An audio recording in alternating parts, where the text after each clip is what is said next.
Hello friends, good morning. Myself doctor Amit Upadhyay, team CLC Sikar से। तो कल अपन ने क्या पढ़ा था? कल अपन जो किडनी के अंदर जो अपन ने पढ़ा था वो आपका था रेगुलेशन मैकेनिज्म, यानी किस तरह से वो क्रियाएं जो होती है गुर्दे की या विकर की या रीनल की या किडनी की, वो किस तरह से कंट्रोल होती है, यानी किडनी के जो फंक्शन है वो किसके अंडर कंट्रोल होते हैं। तो अपन ने कल बात की थी कि जो regulation of function of kidney, ये अपना टॉपिक था लास्ट वाला, उसमें अपन ने बात क्या की थी कि दो तरह से कंट्रोल होता है। एक तो हार्मोन के द्वारा जो हम पढ़ रहे थे, एक मैकेनिज्म पढ़ी थी अपने राज, और एक तंत्री के नियंत्रण जिसको अपन कहते हैं नर्वस कंट्रोल। एक तो था नर्वस कंट्रोल, एक था हार्मोनल। तो नर्वस में तो बहुत सिंपल था कि हाइपोथैलेमस एडीएच हार्मोन मुक्त करता है, वो अपना आगे जाकर कार्य करता है। क्लियर? और दूसरी बात, नर्वस में हमने हार्मोनल में हमने पढ़ा कि जो रास मैकेनिज्म है, रेनिन एंजियोटेंसिन एल्डोस्टेरोन मैकेनिज्म, उसमें किस तरह से यह प्रक्रिया होती है। तो रास जो था, रास मैकेनिज्म थी, वो बहुत इंपॉर्टेंट मैकेनिज्म है। क्यों? क्योंकि उसमें आपको पता है रेनिन भी इन्वॉल्व है, एंजियोटेंसिनोजन भी इन्वॉल्व है और एल्डोस्टेरोन भी इन्वॉल्व है। तो उसमें हमने पढ़ा कि जैसे ही ब्लड प्रेशर कम होता है, जीएफआर कम होता है, और अपन एक पढ़ा ही था जेजी एपरेटस, जो वो इनसेंसिटिव से जब सेंसिटिव होता है, वहां पर कुछ विशेष प्रकार की कोशिकाएं होती है, वो रेनिन मुक्त करती है, जिसका नाम है जेजी सेल। और वो जेजी सेल आगे जाकर क्या करती है, हमारे प्लाज्मा के अंदर उपस्थित होता था कौन सा, एंजियोटेंसिनोजन प्रोटीन, उस प्रोटीन को एक्टिव कर देती है, एंजियोटेंसिन में बदल देती है। और ये एंजियोटेंसिन आगे जाकर एंजियोटेंसिन फर्स्ट सेकंड में कन्वर्ट होता है। उसके बाद में ये क्या करता है, रुधिर वाहिनियों को संकुचित कर देता है, और किडनी के ऊपर जो ग्रंथि होती है, इसका नाम है एड्रिनल ग्लैंड, उस ग्लैंड पर जाकर उद्दीप्त करता है, और उस वजह से वहां से एल्डोस्टेरोन नामक हार्मोन स्त्रावित होता है। कहां से? एड्रिनल ग्रंथि, जिसको अपन कहते हैं अधिवक्र ग्रंथि, जो किडनी के ऊपर होती है। तो वहां से वो हार्मोन निकलते हैं, वो हार्मोन एल्डोस्टेरोन आता है, नेफ्रॉन के दो पार्ट डीसीटी और सीटी पर कार्य करता है, वहां से जल तथा सोडियम का क्या करने लग जाता है, वो अवशोषण कराता है, पुनरावशोषण कराता है, जिसकी वजह से जो कमी ब्लड में हुई है वो वापस मूत्र में से खींचकर जो सोडियम, जो पोटेशियम, जो भी आयन कम ज्यादा हुए हैं, उनको बैलेंस करने के लिए वाटर तथा सोडियम को वापस ब्लड में लाता है, और ब्लड में जो कमी हुई है उसको वापस कंट्रोल कर लेता है। क्लियर? ये सारा अपन ने कल पढ़ा था। आज अपन पढ़ेंगे दूसरी मैकेनिज्म, हार्मोनली पढ़ रहे हैं अपन।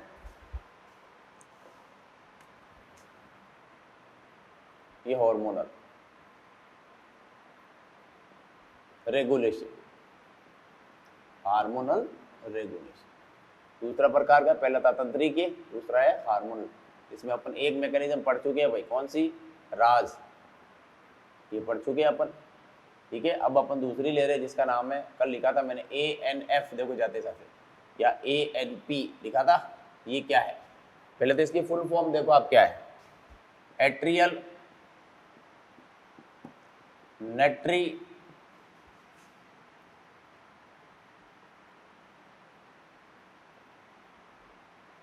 Atrial नेट्री यूरेटिक factor. ये तो हो गया किसका पूरा नाम, ANF, एट्रियल नेट्री यूरेटिक फैक्टर। और दूसरा नाम हो गया एट्रियल नेट्री यूरेटिक, नेट्री का मतलब सोडियम, यूरेटिक का मतलब यूरिन आ गया, देखो आप, नेट्री यूरेटिक पेप्टाइड, यानी कौन सा हार्मोन है ये, पेप्टाइड श्रेणी का हार्मोन है, मैंने आपको बताया था। जो हार्मोन प्रोटीन प्रकृति के होते हैं या प्रोटीन के व्युत्पन्न से बनते हैं, उनको अपन नेट्रीयूरेटिक कहते हैं। आई मीन पेप्टाइड, पेप्टाइड हो चाहे पॉलीपेप्टाइड हो, जिसके अंदर पेप्टाइड शब्द आएगा तो प्रोटीन से रिलेटेड होगा। क्यों होगा? तो हमें पता है एमिनो एसिड के बीच में जो बॉन्ड होता है, उस बॉन्ड का नाम क्या होता है, पेप्टाइड बॉन्ड होता है। अब ये क्या है, ANF और ANF, ये बेसिकली हार्ट के एट्रियल वॉल यानी भित्ति या दीवार से मुक्त होता है। कहां से निकलता है ये, पहले तो आप ये देखो, हार्ट के एट्रियल वॉल से। क्वेश्चन नीले से नहीं आएगा, कहां से आएगा, आलिन से आता है ये। क्लियर? कब आता है? जब ब्लड प्रेशर ज्यादा, ये ऊपर की तरफ तीर लगा है, इसका मतलब ज्यादा हो जाए। जब ब्लड प्रेशर बढ़ता है तो एट्रिया यानी आलिंद, एट्रिया की वॉल यानी भित्ति पर प्रेशर पड़ता है, सही बात है, प्रेशर पड़ता है तब ANF या ANP मुक्त होता है। ये है इसका कारण। जब ब्लड प्रेशर बढ़ता है तो कौन मुक्त होता है? हार्ट खुद अपने आप को बचाने के लिए, शरीर को बचाने के लिए क्या मुक्त करता है? एट्रियल नाइट्रियूरेटिक फैक्टर या एट्रियल नाइट्रियूरेटिक पेप्टाइड। चलिए अगली बात, यानी ब्लड प्रेशर ज्यादा तो क्या मुक्त हुआ? ANF का क्या हुआ? स्त्रावण हुआ। अब ANF का स्त्रावण तो हो गया ब्लड प्रेशर बढ़ने पर, इसका प्रभाव क्या होगा? तो ANF क्या करेगा? ब्लड वेसल्स जो होती है, रुधिर वाहिनियों को क्या करता है? ये फैला देता है, रुधिर वाहिनियों को फैला देता है, चौड़ा कर देता है उसको। यानी कि अपनी बात करें वन वर्ड में तो वेजो डायलेशन करता है। क्या करता है? रुधिर वाहिनियों को फैलाना मतलब वेजो डायलेशन करता है साहब ये। और वेजो डायलेशन करता है तो आपको पता है ब्लड प्रेशर क्या हो जाता है? कम हो जाता है, क्योंकि ज़्यादातर ब्लड किस में आ जाता है?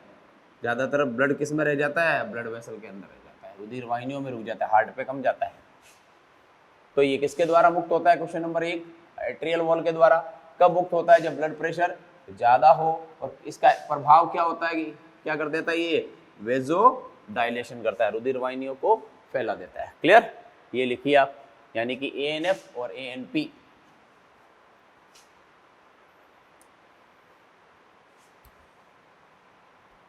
हो गया? चलिए सर, अब तीसरा है वो मैं आपको थोड़ा इस बोर्ड को मिटाना पड़ेगा, जगह चाहिए उसके लिए, तो आप इसको लिखिए पहले फटाफट, फिर मैं आपको तीसरी मैकेनिज्म समझाता हूँ उसकी।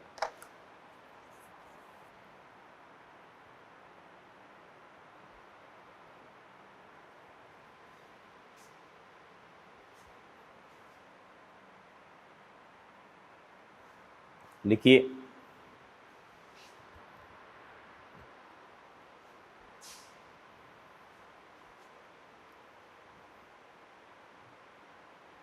चलिए आगे बढ़े। ओके,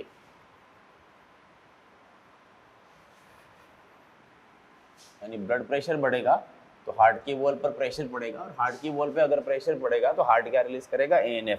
और ANF का प्रभाव क्या होगा कि वो शरीर की जितनी भी रुधिर वाहिनी है उसको फैला देगा, जिस वजह से हार्ट के ऊपर प्रेशर कम पड़ेगा। और हार्ट पर प्रेशर कम पड़ेगा तो आपको बताइए ब्लड प्रेशर ऑटोमेटिकली कम हो जाएगा,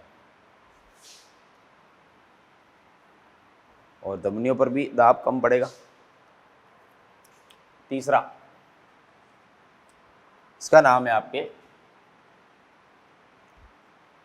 ADH हार्मोन, जिसका दूसरा नाम है वेसोप्रेसिन। बिल्कुल वही है जो अपन ने उसमें पढ़ा था नर्वस में, वेसोप्रेसिन, या इसका तीसरा नाम है पिट्रेसिन। ध्यान रखना, इस नाम से क्वेश्चन पूछ लिया जाता है। क्या है पहले तो ये देखो, ये हार्मोन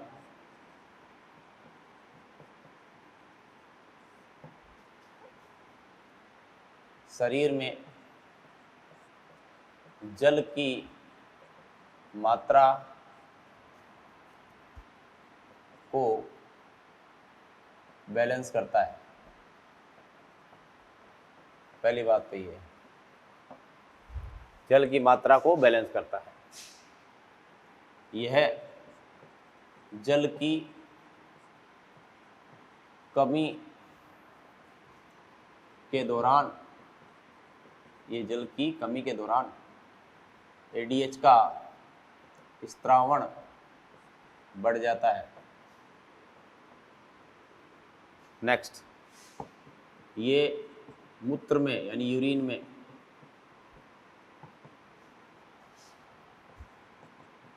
जल को निकलने से, मूत्र में जल को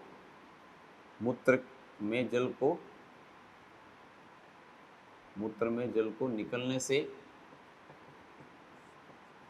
रोकता है। ध्यान रखना, मूत्र जो यूरिन है उसमें ज़्यादा वाटर नहीं चला जाए, उसको रोकने का काम एडीएच का होता है। एडीएच का स्त्रावण हाइपोथैलेमस से होता है। किससे होता है भाई? मस्तिष्क का भाग होता है ना, कौन सा अपन पढ़ेंगे, नर्वस सिस्टम, हाइपोथैलेमस से होता है। क्लियर? अगली बात,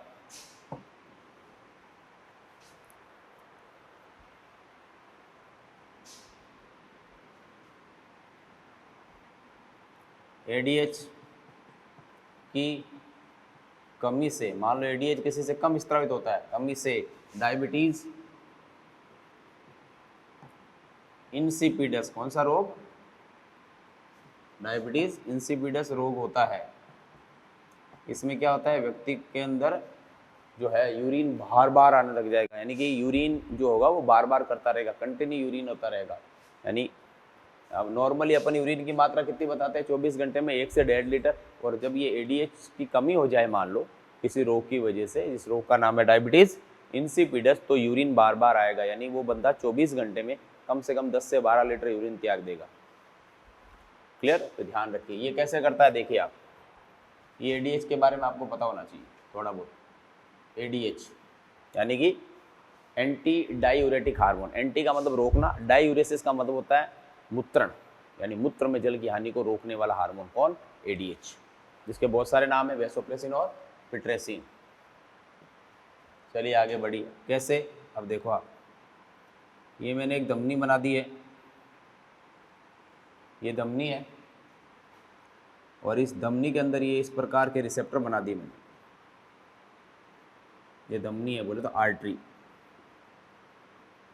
ये लीजिए, ये बना दिए मैंने रिसेप्टर। इसका नाम है ओस्मो रिसेप्टर। क्या नाम है? Osmo receptor. ओस्मो का मतलब होता है रसो संवेदी। रसो संवेदी हमने पढ़ा भी था, याद करो, उसमें रेस्पिरेटरी सिस्टम में, एरोटिक बॉडी और कैरोटिक बॉडी। रसो संवेदी, संवेदांग, संवेदांग का मतलब रिसेप्टर। क्लियर? अब मान लो ब्लड में क्या क्या, ब्लड का, यानी ब्लड को शॉर्ट में बीएलडी लिख रहे हैं आप, ब्लड का आयतन कम हो गया मान लो, या ब्लड में वाटर की क्या हो गई, कमी हो गई, या कहीं लगने की वजह से ब्लड क्या हो गया, बॉडी से निकलकर ब्लड लॉस हो गया, या आयनिक यानी आयनों का आयनिक इम्बैलेंस हो गया, असंतुलन हो गया। इन सभी परिस्थितियों में ये रिसेप्टर क्या हो जाएंगे, उत्तेजित हो जाएंगे। ये रिसेप्टर क्या हो गए, स्टिमुलेटेड। स्टिमुलेटेड का मतलब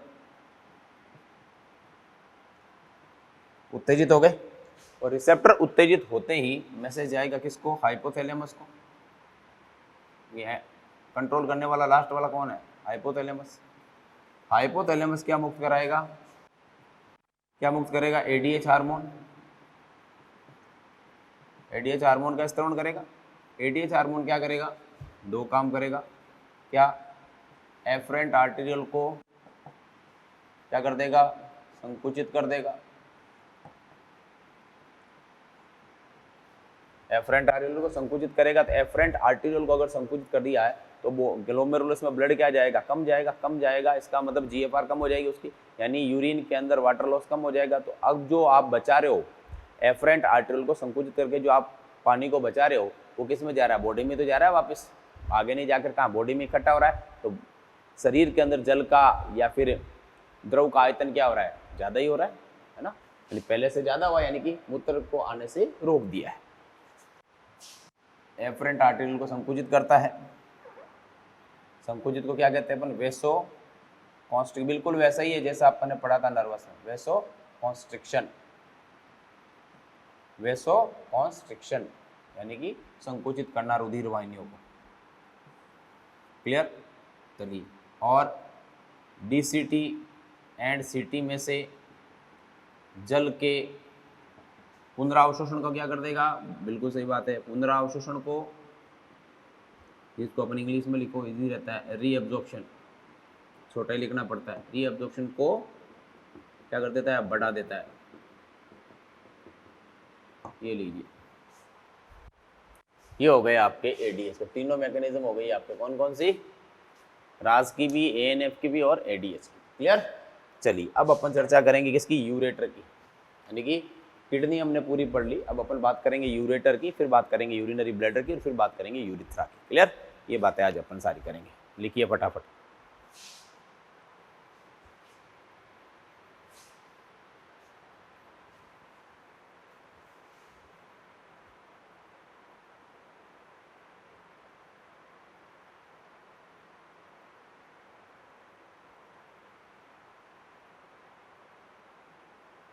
ओके चलिए, ये हो गया आपके किडनी रेगुलेशन, एक तो हो गया नर्वस और एक हो गया हार्मोनल।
चलिए नेक्स्ट लगाइए आप यूरेटर, यानी मूत्रवाहिनी, यूरेटर,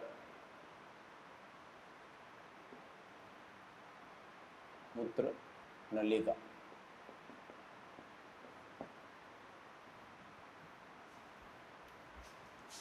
इधर देखिए आप, ये किडनी आ गई,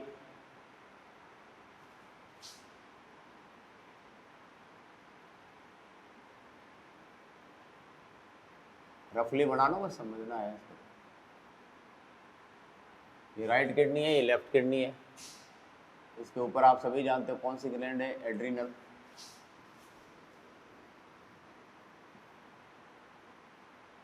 कौन सी ग्लैंड है ये, एड्रीनल, ये आ गई एड्रीनल ग्लैंड।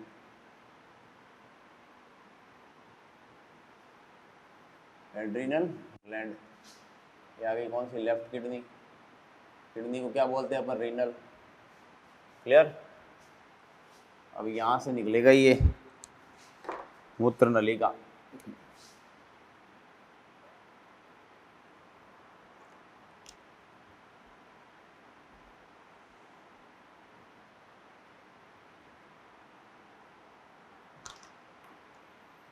ये यहाँ से निकला यूरेटर, ये लीजिए सर, ये यहाँ से निकलेगा यूरेटर।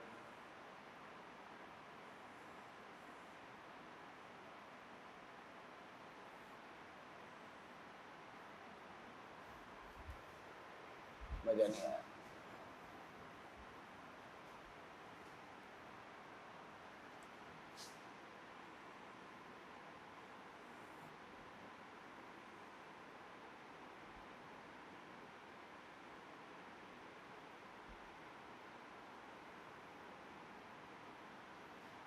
ये जो नीचे बनाया है ना मैंने पिरामिड की आकृति का, ये है मूत्राशय,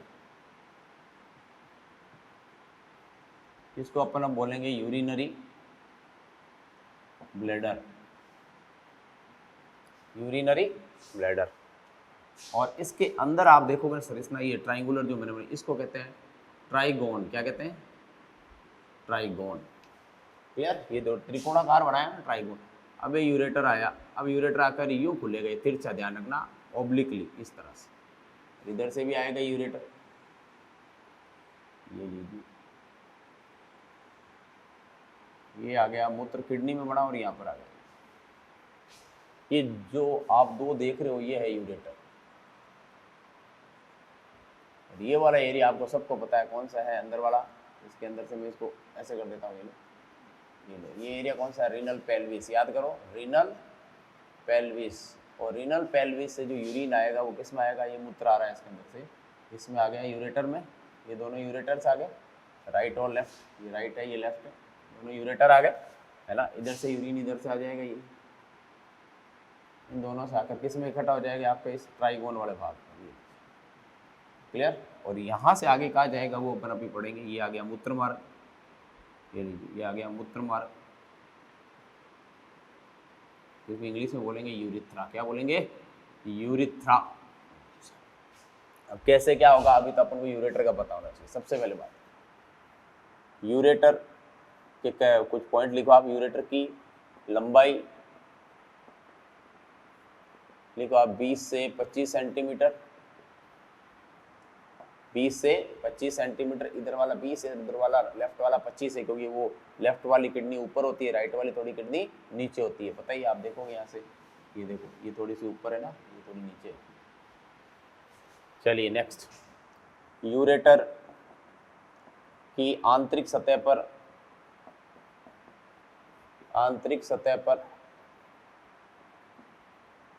यूरेटर की आंतरिक सतह पर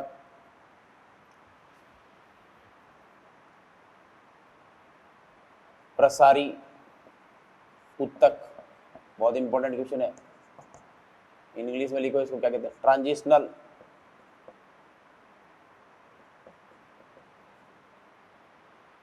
उपकला ऊतक पाया जाता है,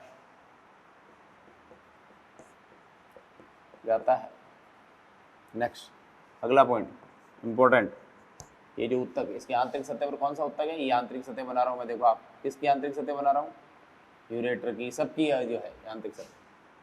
ट्रांजिशनल यानी प्रसारी, इसमें फैलने की क्षमता होती है, ध्यान रखना। ट्रांजिशनल टिश्यू कहाँ कहाँ होता है, ये देखो आप, ट्रांजिश टिश्यू रीनल पेल्विस, इधर में भी, इधर ये पेल्विस में भी है, renal pelvis, ureter, urinary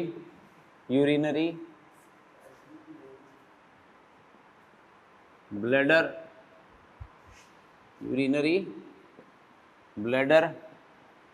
urethra आदि में पाया जाता है। ये लो, यानी पूरे उत्सर्जन तंत्र में पाया जाता है।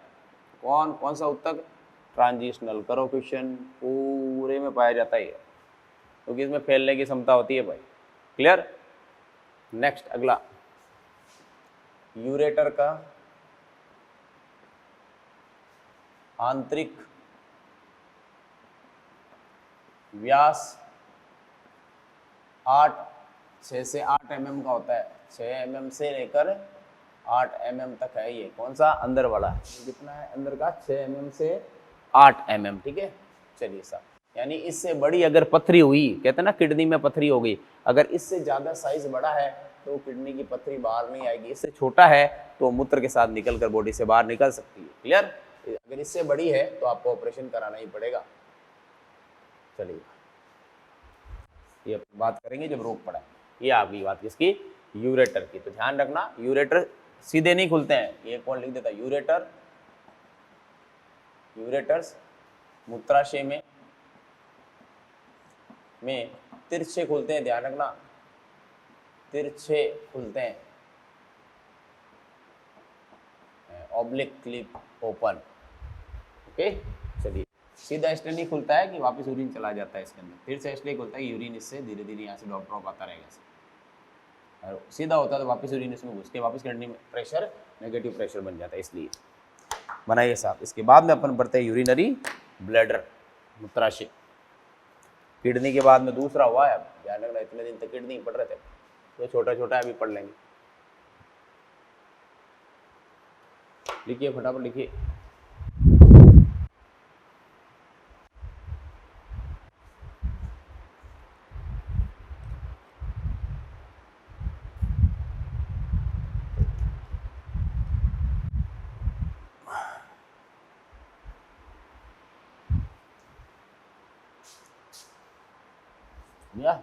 आगे बढ़े। चलिए सर, और अगला टॉपिक लगाइए, मूत्राशय, हेडिंग लगाओ, मूत्राशय urinary bladder.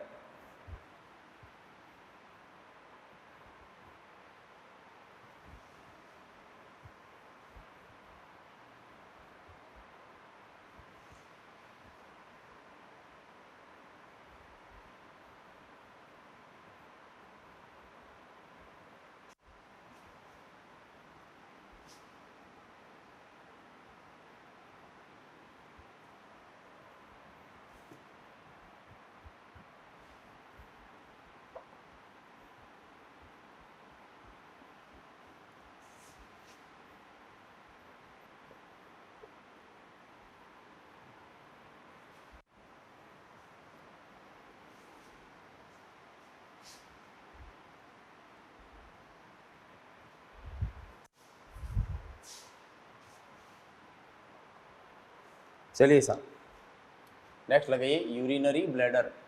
Urinary bladder.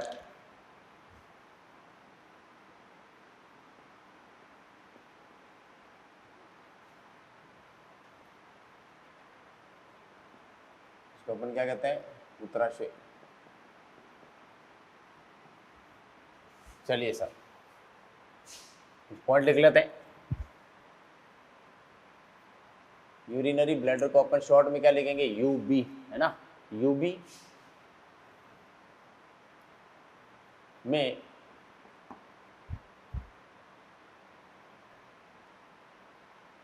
डिट्रूसर muscle पाई जाती है। ध्यान रखना, क्वेश्चन करो इसको पहले याद करते। पहली लाइन में क्वेश्चन है कि डिट्रूसर मसल केवल हमारे मूत्राशय में पाई जाती है जिसमें संकुचन की क्षमता होती है। डिट्रूसर मसल पाई जाती है, पहली बात। जब डिट्रूसर मसल कॉन्ट्रैक्ट, कॉन्ट्रैक्ट का मतलब क्या होता है भाई? कॉन्ट्रैक्शन, संकुचन, संकुचन करती है तो मूत्रण की क्रिया होती है। किसकी? मूत्रण की क्रिया। यानी कि मूत्रण की क्रिया को अपन क्या बोलेंगे? मिक्चुरेशन। क्या बोलेंगे? मिक्चुरेशन इंग्लिश में। या एक और इजी वर्ड ले लो, यूरिनेशन। या अपनी भाषा में कहते हैं मूत्र त्याग करना, शरीर में से मूत्र को निकालना। तो डिट्रूसर मसल होती है, जब ये कांटेक्ट करती है, जब ब्लैडर कांटेक्ट करता है तभी तो यूरिन बाहर आएगा ना भाई। चलिए सर, ये तो मूत्रण की क्रिया होती है। जब डिट्रूसर मसल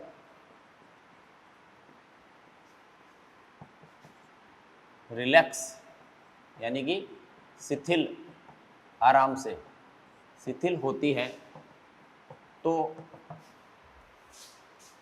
ब्लैडर में मूत्र संग्रहित होता है। सही बात है, इकट्ठा होगा। कैसे भाई? संकुचन करेगी तब तो बाहर आएगा, जब रिलैक्स करेगी तो मूत्र इकट्ठा होगा, क्योंकि यूरिनरी ब्लैडर की साइज बढ़ती जाएगी। अगली बात, डिट्रूसर मसल में स्ट्रेच, ध्यान रखना, स्ट्रेच रिसेप्टर। जैसे ही ब्लैडर बढ़ता है हमें पता चल जाता है कि हमें मूत्र त्यागना चाहिए, हमारे अंदर मूत्र इकट्ठा हो गया। तो यूरिनरी ब्लैडर की जो ये डिट्रूसर मसल है, इसके अंदर विशेष प्रकार के संवेदक यानी रिसेप्टर पाए जाते हैं। उन रिसेप्टर को अपन कहते हैं स्ट्रेस रिसेप्टर। जब ब्लैडर भरता है यूरिन से तो वो उद्दीप्त हो जाते हैं, क्योंकि प्रेशर अंदर बढ़ेगा तो उद्दीप्त हो जाएंगे, और मैसेज किसको देंगे? हमारे ब्रेन को देंगे। और ब्रेन हमें कहेगा यूरिनरी ब्लैडर को क्या कर दो? खाली कर दो। ठीक है ना। डिट्रूसर मसल में स्ट्रेच रिसेप्टर उपस्थित होते हैं। क्लियर? यानी कि इसको अपन कहते हैं स्ट्रेच रिसेप्टर। ध्यान रखो, स्ट्रेच यानी खिंचाव या दाब, खिंचाव रिसेप्टर है।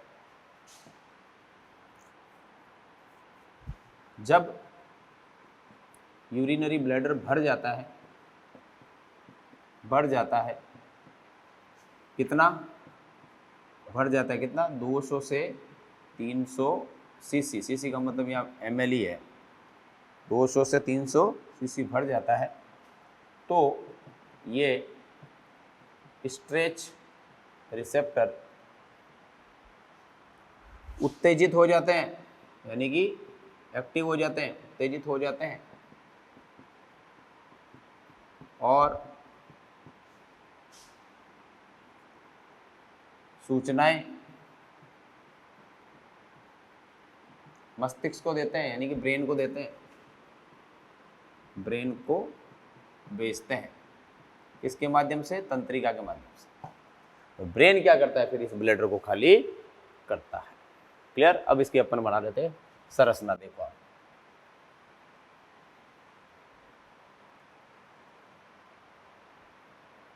ये मैं ब्लैडर बना रहा हूं इधर, ये ब्लैडर बन गया इधर। क्लियर? अब इस ब्लैडर पे यहाँ से मैं बना देता हूँ ब्लैडर का अगला भाग, जिसका नाम है मूत्र मार्ग। इसको अभी अपन आगे पढ़ेंगे जस्ट अभी इसके बाद। जस्ट ये आ गया मूत्र मार्ग। क्लियर? और यहाँ पर नर के अंदर एक ग्रंथि पाई जाती है, इसका नाम है प्रोस्टेट ग्लैंड। क्या नाम है? Prostate gland. ये केवल नर में पाई जाती है, मेल में, फीमेल में नहीं पाई जाती है, केवल मेल में। ग्रंथि का मूत्र मार्ग के जैसे खुलने की, यूरिनरी ब्लैडर जहाँ खुलता है वहाँ पर ग्रंथि होती है, उसका नाम है प्रोस्टेट ग्लैंड। कौन सी? जो संख्या में केवल एक होती है मेल के अंदर। ये मूत्र मार्ग आ गया, यानी कि यूरिथ्रा आ गया। इसको अभी अपन पढ़ेंगे डिटेल। ये आ गया यूरिथ्रा, मूत्र मार्ग। क्लियर? अब आप देख रहे हैं ना ये यूरिनरी ब्लैडर, और इसके अंदर अपन को पता है एक संरचना होती है जिसको अपन ने नाम रखा था ट्राइगोन। ये आ गया ट्राइगोन, ट्राइगोन। क्लियर? और ये आ गई अपने कौन सी? डिट्रूसर मसल। कौन सी मसल? अभी अपन ने पढ़ी थी, डिट्रूसर मसल। और इस डिट्रूसर मसल के अंदर आ गए रिसेप्टर। ये आ गए रिसेप्टर। कौन से रिसेप्टर है? ये देख लो, जो मैं डॉट डॉट बना रहा हूँ ब्लू कलर में। ये आ गए आपके कौन से रिसेप्टर? ये आ गए स्ट्रेच रिसेप्टर। ये तो मैसेज को भेजते हैं, रिसेप्टर्स। करेक्ट? और बीच में अब आप देखिए, यहाँ से आ गए ये कौन? यूरेटर। ये आकर यहाँ खुल जाएगा। इधर से आ गए ये यूरेटर, इधर आकर खुल जाएगा। ये दोनों कौन हो गए आपके? यूरेटर, जो मूत्र को लेकर आ रहे हैं यहाँ से। ये लीजिए,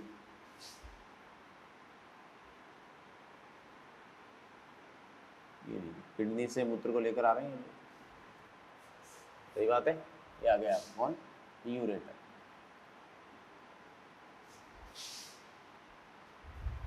क्लियर?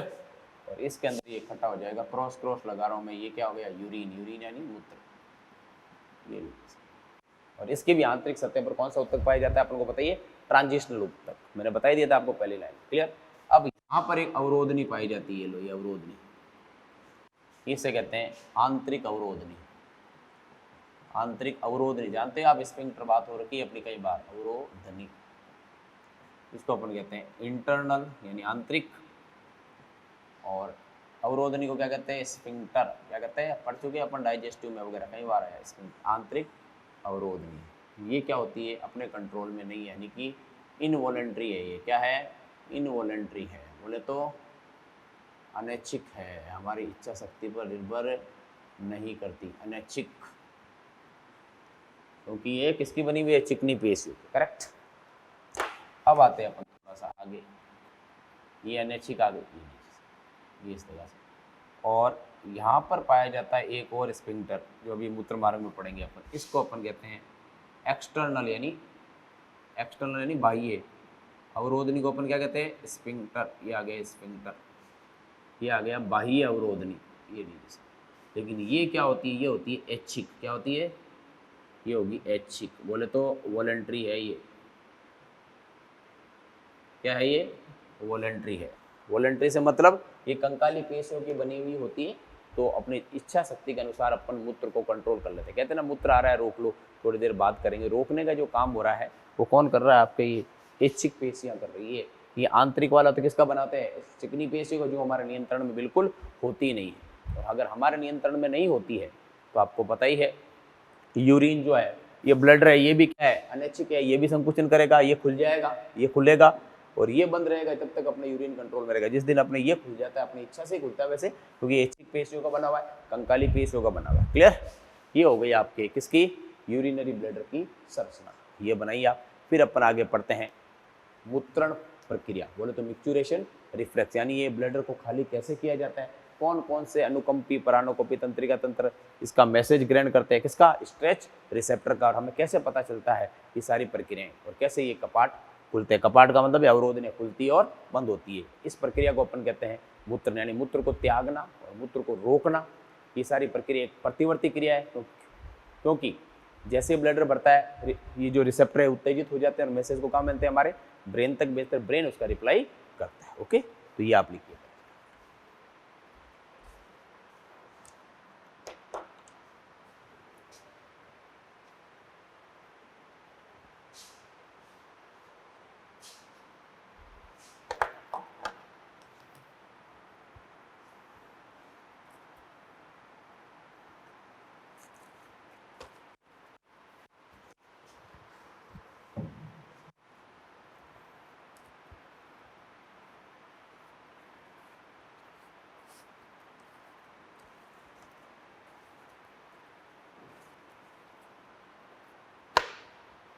हो गया, चलिए।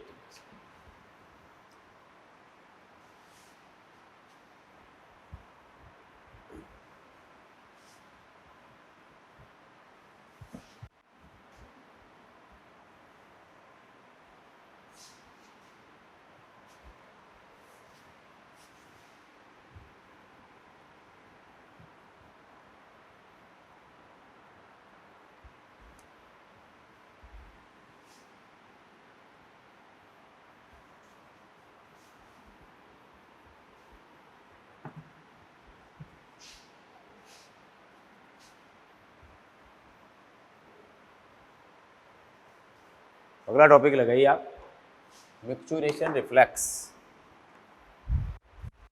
हेडिंग लगा लीजिए, बाकी अपन इसको डिटेल में कर ले लेंगे। मिक्चुरेशन रिफ्लेक्स यानी कि मूत्रण प्रतिवर्त, मूत्रण प्रतिवर्त। प्रतिवर्त क्रिया जानते हैं आप, 10th में आपने पढ़ा होगा ना, व्हाट इज रिफ्लेक्स रिएक्शन। जब मैं यहाँ पे उद्दीपन देता हूँ तो यहाँ से तंत्रिका तो मस्तिष्क में जाता है और मस्तिष्क वापस रिप्लाई करता है, तब मैं यहाँ से अपना हाथ या फिंगर हटा लूंगा। ये प्रक्रिया क्या कहलाती है, मूत्रण। न्यूटन का तीसरा नियम नहीं पढ़ा, क्रिया और प्रतिक्रिया, जैसे क्रिया होगी उसकी वापस क्या होगी, प्रतिक्रिया होगी। सेम वैसा ही है ये, कौन सा, रिफ्लेक्स, मिक्चुरेशन यानी मूत्रण की क्रिया। पहला पॉइंट, मिक्चुरेशन यानी मूत्रण,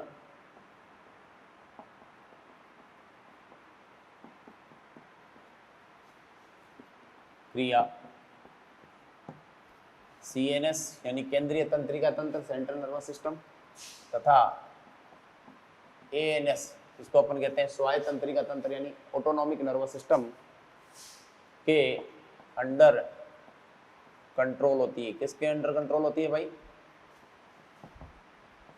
किसके, CNS की फुल फॉर्म सेंट्रल यानी केंद्रीय, नर्वस यानी तंत्रिकीय, और सिस्टम यानी तंत्र, central nervous system.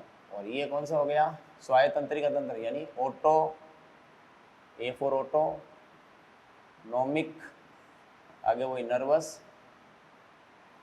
System, autonomic nervous, Hindi में क्या कहते हैं, स्वायत्त तंत्रिका तंत्र।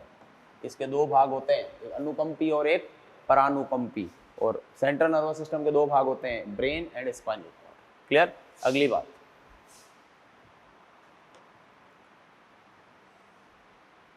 मूत्रण की क्रिया